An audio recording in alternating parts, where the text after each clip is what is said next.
नमस्कार। कोरोना योग एपिसोड 84 में आपका हार्दिक स्वागत है। आज हम जानेंगे बैठने वाले आसनों के क्रम में एक विशेष आसन आकर्ण धनुरासन।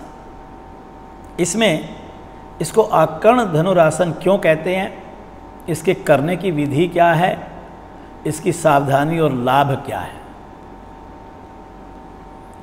इस आसन की पूर्ण स्थिति में शरीर की आकृति कुछ इस प्रकार बनती है कि जैसे धनुष को खींचकर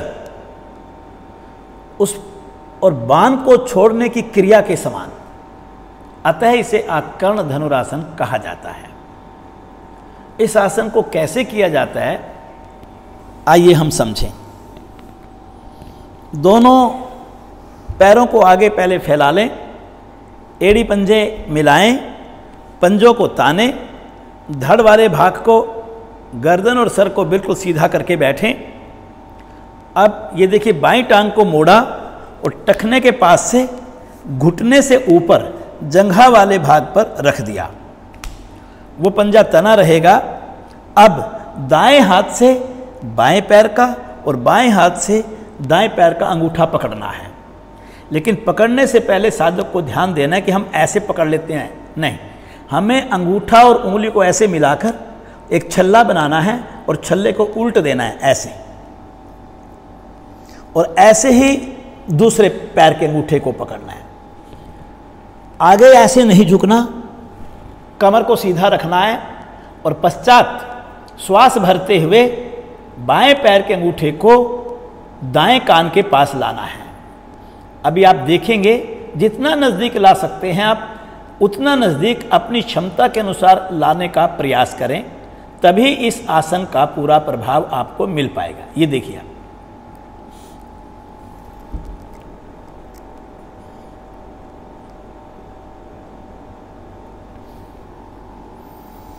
कई बार साधक अंगूठे को कान से लगाने के लिए ऐसे कर लेते हैं, ये गलत है। अगर ये हिस्सा आपका झुक गया, ये हिस्सा आपका बिल्कुल सीधा रहना चाहिए। जहाँ तक अंगूठा जा सकता है वहाँ तक जाए। पूर्ण स्थिति में जाकर हमें सामान्य श्वासों के साथ रुकना है, पश्चात धीरे धीरे वापस आना है। उसके बाद यही क्रिया हमें विपरीत दिशा से दोहरानी है। व्यक्तिगत साधना में आप इसे 2 चक्र, 3 चक्र, 5 चक्रों तक इसका अभ्यास कर सकते हैं।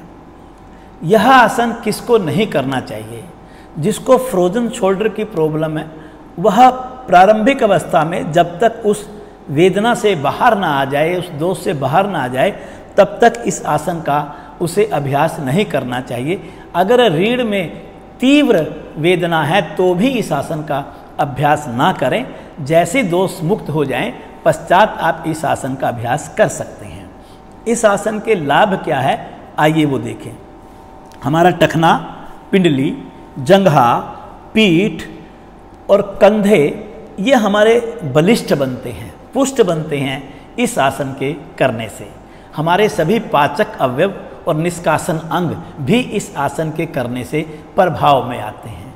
इस आसन के करने से शरीर का जितना, खास तौर पे टांगे और भुजाएं, उनकी नसें सक्रिय बनती हैं और शरीर में स्नायु दोष भी ठीक होता है। अगर किसी को गठिया का रोग है, उसके लिए ये आसन बहुत लाभकारी है।